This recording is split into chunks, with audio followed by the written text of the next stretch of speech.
ನಮಸ್ತೆ. ಅಮೆರಿಕಾದಲ್ಲಿ ಈಗ ಮಕ್ಕಳಿಗೆ ಫಾಲ್ ಬ್ರೇಕ್ ಲಾಸ್ಟ್ ವ್ಲಾಗಲ್ಲಿ ಶೇರ್ ಮಾಡಿದೆ, ಒಂದು ವಾರ ರಜಾ ಇದೆ ಅಂತ. ಶನಿವಾರ ಹೌಸ್ ವಾರ್ಮಿಂಗ್ಗೆ ಹೋಗಿದ್ವಿ, ಭಾನುವಾರ ಸತ್ಯನಾರಾಯಣ ಸ್ವಾಮಿ ಪೂಜೆಗೆ ಹೋಗಿದ್ವಿ, ಇದು ಸೋಮವಾರ. ರಜಾ ಇರೋದ್ರಿಂದ ಎಲ್ಲರೂ ಸ್ವಲ್ಪ ಲೇಟಾಗೆ ಎದ್ದೇಳ್ತೀವಿ. ಎದ್ದು ಫ್ರೆಶ್ ಅಪ್ ಆಗಿ ತಿಂಡಿ ಎಲ್ಲ ತಿಂದ್ಕೊಂಡು ಇವಾಗ ನಾನು ಮಕ್ಕಳಿಗೆ ಹೇರ್ ಕಟ್ ಮಾಡೋಣ ಅಂತ ಹೇಳ್ಬಿಟ್ಟು ಕೂತ್ಕೊಂಡಿದ್ದೀನಿ. ಆ್ಯಕ್ಚುಲಿ ನಾನು ದೊಡ್ಡ ಮಗಳಿಗೆ ಮಾತ್ರ ಹೇರ್ ಕಟ್ ಮಾಡಬೇಕು ಅಂತ ಅಂದ್ಕೊಂಡಿದ್ದೆ, ಆದರೆ ಅಂದ್ಕೊಂಡಿದ್ದೆ ಒಂದು ಆಗಿದೆ ಒಂದು ಅನ್ನೋ ಥರ ಆಯಿತು. ಲಾಸ್ಟ್ ಇಯರ್ ಇಂಡಿಯಾಗೆ ಹೋಗಿರ್ಬೇಕಾದ್ರೆ ನಾವು ಹೇರ್ ಕಟ್ ಮಾಡಿಸಿ ಬಂದಿದ್ದು ಮಕ್ಕಳಿಗೆ.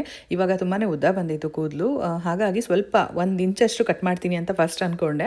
ನಾನು ದೊಡ್ಡ ಮಗಳು ಹೇಳ್ತಾ ಇದ್ಲು, ಇಲ್ಲ ಅಮ್ಮ ಸ್ವಲ್ಪ ಉದ್ದನೇ ಕಟ್ ಮಾಡಿ, ಮೇಂಟೆನೆನ್ಸ್ ಕೂಡ ಈಸಿ ಆಗುತ್ತೆ ಅಂತ. ಯಾಕಂದರೆ ಎಣ್ಣೆ ಎಲ್ಲ ಹಾಕಿ ಇವಾಗ ವಿಂಟರ್ ಬೇರೆ ಬರ್ತಾ ಇದೆ ಅಲ್ವಾ, ಸೊ ಕೂದಲು ಬೇಗ ಆರಲ್ಲ ತಲೆ ಸ್ನಾನ ಮಾಡಿಸಿದ್ರೆ ಅನ್ನೋದಕ್ಕೋಸ್ಕರ ಸುಮ್ಮನೆ ಒಂದು ಸ್ಟ್ರೈಟ್ ಕಟ್ ಮಾಡಿದೆ. ನನಗೇನು ಮೊದಲಿಂದ ಏನು ಅಭ್ಯಾಸ ಇಲ್ಲ, ಜಸ್ಟ್ ಈ ಥರ ಒಂದು ಈಕ್ವಲ್ ಆಗಿ ಕಟ್ ಮಾಡ್ತೀನಿ ಅಷ್ಟೇ. ನನ್ನ ದೊಡ್ಡ ಮಗಳಿಗೆ ಅವಳಿಗೆ ಬೇಕಾಗಿದ್ದಷ್ಟು ಕರೆಕ್ಟಾಗಿ ಲೆಂತ್ ಇತ್ತು, ಸೊ ಹಾಗಾಗಿ ಅವಳಿಗೆ ತುಂಬಾ ಇಷ್ಟಪಟ್ಲು.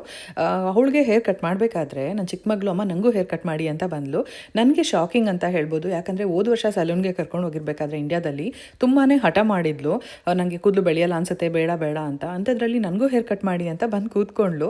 ಏನಂತ ಅಂದರೆ ನಮ್ಮ ಮನೆಯಲ್ಲಿ, ಅಂದರೆ ಎಸ್ಪೆಷಲಿ ಅಮೆರಿಕಾಗೆ ಬಂದಮೇಲೆ ತುಂಬಾ ಹೇರ್ ಲಾಸ್ ಆಗುತ್ತೆ, ಅಂದರೆ ಹೇರ್ ಫಾಲ್ ಅಂತೂ ಒಂದು ದಿನಕ್ಕೆ ಜಾಸ್ತಿನೇ ಆಗುತ್ತೆ ಅಂತ ಹೇಳ್ಬೋದು. ಅಂಥದ್ರಲ್ಲಿ ನಮ್ಮ ಮನೆಯಲ್ಲಿ ತುಂಬಾ ಚೆನ್ನಾಗಿರೋದು ಅಂತ ಅಂದರೆ ನನ್ನ ಚಿಕ್ಕ ಮಗಳಿಗೆ ಹೇರು ತುಂಬ ತಿಕ್ಕಾಗಿದೆ, ಹಾಗೆ ಕೂದಲು ಉದ್ರೋದಿಲ್ಲ. ಏನೋ ಅವಳಿಗೆ ಇಲ್ಲಿ ವೆದರು ಮತ್ತು ವಾಟರ್ ಸೆಟ್ ಆಯಿತು ಅನಿಸುತ್ತೆ. ಅದೊಂದು ಕಡೆ ಅಂದರೆ ಚಿಕ್ಕ ಮಕ್ಕಳಿಗೆ ಹೇಳ್ಬೇಕು ಅಂತ ಅಂದರೆ ಸ್ಟ್ರೆಸ್ ಇರಲ್ಲ ಅಲ್ವಾ, ಅದರಿಂದನೂ ಇರ್ಬೋದು, ಗೊತ್ತಿಲ್ಲ. ನಾನು ಅಂದ್ಕೊಂಡಿದ್ದೆ ಒಂದು ಆಗಿದೆ ಒಂದು ಅಂತ ಹೇಳಿದೆ ಅಲ್ವಾ, ನೋಡ್ಬೋದು.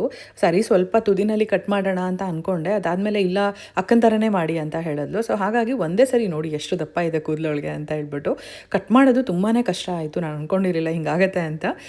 ಸೊ ಆಮೇಲೆ ಏನಾಯಿತು, ಸ್ವಲ್ಪ ಉದ್ದ ತುಂಡ ಬಂತು, ಯಾಕಂದರೆ ಅವಳು ಸ್ವಲ್ಪ ಮಗು ಅಲ್ವಾ, ಕತ್ತು ಸೊಟ್ಟಪಟ ಎಲ್ಲ ಮಾಡ್ತಾ ಇದ್ಲು. ಹಂಗಾಗಿ ಅದಾದಮೇಲೆ ಮತ್ತೆ ನಾನು ಏನು ಮಾಡಿದೆ, ಕ್ರಾಸ್ ಆಗಿದೆ ಅಂತ ಹೇಳ್ಬಿಟ್ಟು ಇನ್ನೂ ಸ್ವಲ್ಪ ಟ್ರಿಮ್ ಮಾಡಿದೆ. ಆದರೆ ನನಗಂತೂ ಸಿಕ್ಕಾಬಟ್ಟೆ ಭಯ ಆಗ್ತಾಯಿತ್ತು, ಕೈಯೆಲ್ಲ ನಡುಕ್ತಿತ್ತು, ಅಳ್ತಾಳೆ ಇನ್ನು ಹಠ ಮಾಡ್ತಾಳೆ ಅಂತೆಲ್ಲ ಫುಲ್ ಭಯ ಇತ್ತು. ಬಟ್ ಅವಳು ಅಕ್ಸೆಪ್ಟ್ ಮಾಡಿಕೊಂಡ್ಲು, ಅಮ್ಮ ಪರವಾಗಿಲ್ಲ ಚೆನ್ನಾಗಿದೆ, ಬೇಗನೆ ಬೆಳೆಯುತ್ತೆ. ಮತ್ತು ಇನ್ನೊಂದು ನ್ಯೂ ಲುಕ್, ನೀವು ಯಾವಾಗಲೂ ಹೇಳ್ತಾ ಇದ್ರಿ ಅಲ್ವಾ, ನನಗೆ ಇಷ್ಟನೇ ಆಯಿತು ಅಂತ ಹೇಳ್ತಾ ಇದ್ಲು.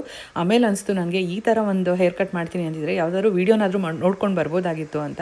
ಇಟ್ಸ್ ಓಕೆ, ಎಲ್ಲ ಆಗುತ್ತೆ, ಒಂದು ಎಕ್ಸ್ಪೀರಿಯನ್ಸ್ ಅಷ್ಟೇ ಅಂತ ಅಂದ್ಕೊಂಡು ಸುಮ್ಮನೆ ಆದೆ.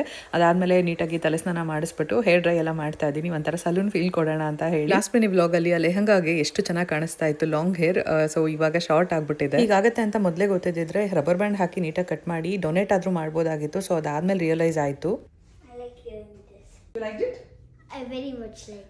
ಎಲ್ಲರೂ ಸಮ್ಮರ್ ಕಟ್ ಮಾಡ್ಕೊಂಡ್ರೆ ನಾವು ವಿಂಟರ್ ಕಟ್ ಮಾಡ್ಕೊಂಡಿದ್ದೀವಿ. Happy winter. Thank you. Bye. So ನೋಡಿದ್ರಿ ಅಲ್ವಾ ಫ್ರೆಂಡ್ಸ್, ಇದಾಗಿತ್ತು ಇವತ್ತಿನ ಮಿನಿ ವ್ಲಾಗ್. ಹೇಳಬೇಕು ಅಂದರೆ ಅಮೆರಿಕಾದಲ್ಲಿ ತುಂಬಾ ಎಕ್ಸ್ಪೆನ್ಸಿವ್ ಹೇರ್ ಕಟ್ಗೆಲ್ಲ, ಇದಕ್ಕೊಂದು $60 ಅಷ್ಟು ಸೇವ್ ಮಾಡಿದ್ದೀನಿ ಅಂತ ಹೇಳ್ಬೋದು. Thank you for watching. Bye bye.